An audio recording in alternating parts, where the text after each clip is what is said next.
បាទសួស្តីអ្នកទាំងអស់គ្នាយើងបានជួបគ្នាយ៉ាងច្រើនវីដេអូហើយពាក់ព័ន្ធមួយប្រធានបទbasic ដែលយើងនឹងខ្លាចជា content creator អ្នកទាំងអស់គ្នាប្រហែលជាអាចនឹងមានអារម្មណ៍ថាវីដេអូរបស់ខ្ញុំនេះវារៀងរំលាយហើយអត់សូវមានប្រយោជន៍ទេក៏ប៉ុន្តែខ្ញុំគិតថាវីដេអូរបស់ខ្ញុំវាមានប្រយោជន៍ខ្លាំងមែនទែនសម្រាប់បងប្អូនដែលនៅតាមខេត្តហើយចូលចិត្តរៀនតែអត់មានឱកាសរៀនដែលគាត់នៅមានកម្រិតពាក់ព័ន្ធមួយ technology ឬក៏ផ្នែកគណិតផ្សេងៗនៅក្នុងអេពីសូតទី1ដែលខ្ញុំបង្កើតចេញជាវីដេអូពាក់ព័ន្ធមួយមូលដ្ឋានគ្រឹះដែលយើងនឹងអាចវិវត្តខ្លួនខ្លះជា content creator ហ្នឹងគឺក្នុងគោលដៅសម្រាប់បងប្អូនដែលគាត់នៅមានកម្រិតបាទខ្ញុំអាចនិយាយថានៅមានកម្រិតចឹងតែម្ដងពួកគាត់ពេលដែលបញ្យល់ទៅគាត់គឺគាត់រៀងពិបាកយល់ពិបាកចាប់ព្រោះអ្នកខ្លះគ្រាន់តែ setting អត់ទាំងយល់ពាក្យថា setting ហ្នឹងមានន័យថាម៉េចផងអញ្ចឹងពេលខ្លះយើងក៏ពិបាកក្នុងការទៅប្រាប់គាត់ឲ្យស៊ីជម្រៅជាងនឹងដែរបើសិនជានិយាយអំពីបងប្អូនដែលនៅមានកម្រិតដូចខ្ញុំនិយាយជាគេហៅថាជាទីផ្សារគោលដៅរបស់ខ្ញុំហ្នឹងគឺខ្ញុំធ្វើវីដេអូនេះគឺដើម្បីពួកគាត់ខ្ញុំសង្ឃឹមថាពួកគាត់នឹងអាចបើកចិត្តទូលាយក្នុងការស្ដាប់คลิปរបស់ខ្ញុំមួយវគ្គទៅមួយវគ្គមកវីដេអូទៅមកវីដេអូខ្ញុំគិតថាមកវីដេអូទៅមកវីដេអូមិនវែងអីប្រហែលទេពេលខ្លះ10នាទីអីយ៉ាងជាងទេខ្ញុំគិតថាបើសិនជាបងប្អូនទាំងអស់គ្នាបានស្ដាប់វីដេអូរបស់ខ្ញុំទាំងអស់គ្រប់ season បាទគ្រប់episode ហើយមួយ episode ទៅមួយ episode គឺខ្ញុំមាន page បាទឬក៏ហៅថាវគ្គមួយវគ្គពីរវគ្គវគ្គ1វគ្គ2វគ្គ3អញ្ចឹងណាអញ្ចឹងអ្នកទាំងអស់គ្នាអាចមើលនៅកន្ទុយវីដេអូបានគឺ episode ទី1គឺយើងនិយាយអំពីមូលដ្ឋានគ្រឹះហើយអញ្ចឹង episode ទី1ទាំងអស់គឺនិយាយពីមូលដ្ឋានគ្រឹះគ្រាន់តែមាន page ផ្សេងៗគ្នាមក page 1 page 2 page 3ហ្នឹងពាក្យថា page ហ្នឹងវាដូចវគ្គ1វគ្គ2វគ្គ3អញ្ចឹងណាហើយបើសិនជាអ្នកទាំងអស់គ្នាពិតជាអាចស្ដាប់ទាំងអស់ដែលយកចិត្តទុកដាក់ខ្ញុំគិតថាផ្នែកគំនិតរបស់បងប្អូនទាំងអស់គ្នានឹងក្លាយទៅជាផ្នែកគំនិត content creator រួចហើយស្រេចអីយើងកុំតន់អាចនិយាយវឹកហាត់ជំនាញថាអូយើងថតប្លង់ណាស្អាតប្លង់ណាល្អបាទយើងនិយាយអំពីផ្នែកគណិតសិនបើសិនជាអ្នកទាំងអស់គ្នាអត់មានផ្នែកគណិតផងគឺអ្នកទាំងអស់គ្នាអត់អាចវិវត្តខ្លួនខ្លះជា content creator ពេញលក្ខណៈបានទេតែបើសិនជាអ្នកទាំងអស់គ្នាគិតថាអ្នកទាំងអស់គ្នាអូខេខ្ញុំចេះខ្ញុំបកកាយខ្ញុំចង់រៀនអ្វីដែលលឿនខ្ញុំចង់បានរូបមន្តមួយដែលលឿនអូខេអ្នកទាំងអស់គ្នាអាចចូលទៅមើល episode ទី2ដែលយើងនឹងនិយាយអំពីបច្ចេកទេសឬក៏ការរៀបចំខ្លួនក្នុងការវឹកហាត់ជំនាញក្នុងការខ្លាចជា content creator អាចនិយាយបានថាចាប់ផ្ដើមប្រឡូកក្នុងការថតតែម្ដងអញ្ចឹងអ្វីដែលខ្ញុំនិយាយនៅខាងលើហ្នឹងដូចជាអារម្មណ៍កថាដែលអ្នកទាំងអស់គ្នាបើកសភៅអាននៅក្នុងសភៅបឡោមលោកសភៅអីក៏ដោយគឺអ្នកទាំងអស់គ្នានឹងឃើញអារម្មណ៍កថារបស់អ្នកនិពន្ធនេះអញ្ចឹងអ្នកទាំងអស់គ្នាត្រូវតែយល់ដូចគ្នាថាពេលយើងខ្លាចជា content creator យើងត្រូវតែមានអារម្មណ៍កថាថាតើមាតិការបស់យើងហ្នឹងវាជួយអីដល់បុគ្គលណាខ្លះវាបានបំផ្លាញសង្គមជាតិអីគេខ្លះមាតិកាដែលយើងផលិតនេះវាអាចតាក់ទាញ sponsor បានដែរឬអត់ហើយទីផ្សារគោលដៅរបស់យើងថាអ្នកមើលរបស់យើងមានទំហំប៉ុណ្ណាដូចខ្ញុំនិយាយដែរអញ្ចឹងនៅលើ clip វីដេអូមុនថាអូខេវីដេអូមាតិការបស់ខ្ញុំបែបជាអ្នកហុកលុយទៅតាមបណ្ដាញសង្គមនេះគឺវាចែកគេហៅថា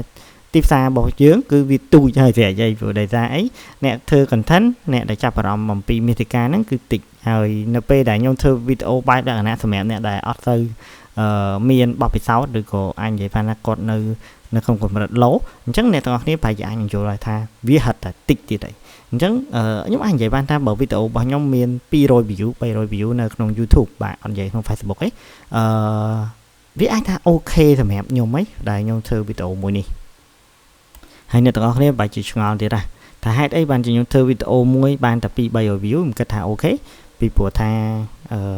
យើងធ្វើដែលជាមូលដ្ឋានគ្រឹះរបស់យើងហើយអ្នកទាំងអស់គ្នាប្រហែលអាចនឹងឃើញថាវីដេអូរបស់ខ្ញុំធ្វើនេះគឺខ្ញុំអត់ទៅមានការកាត់តអីនៅក្នុងកម្រិតខ្ពស់ទេអញ្ចឹងនៅក្នុងវីដេអូមួយគឺខ្ញុំអាច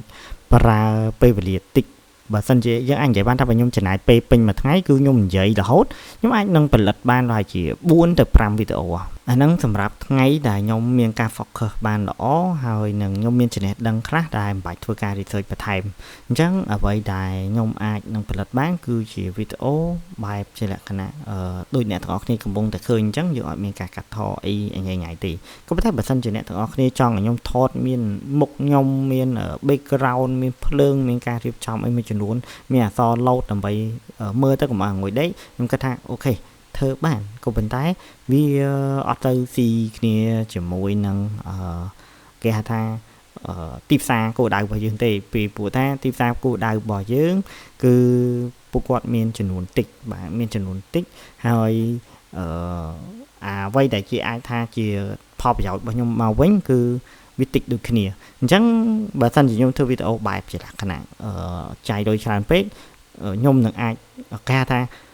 របស់ផលិតអស់$5ក៏ប៉ុន្តែយកទៅលក់មកវិញបានតែ$1អញ្ចឹងមានន័យថាខ្ញុំផលិតកាន់តែច្រើនខ្ញុំកាន់តែខាតអញ្ចឹងអ្នកទាំងអស់គ្នាអាចគិតពិចារណាអំពីអ្វីដែលខ្ញុំកំពុងតែធ្វើនឹងបានខ្ញុំសូមសង្កត់នៅ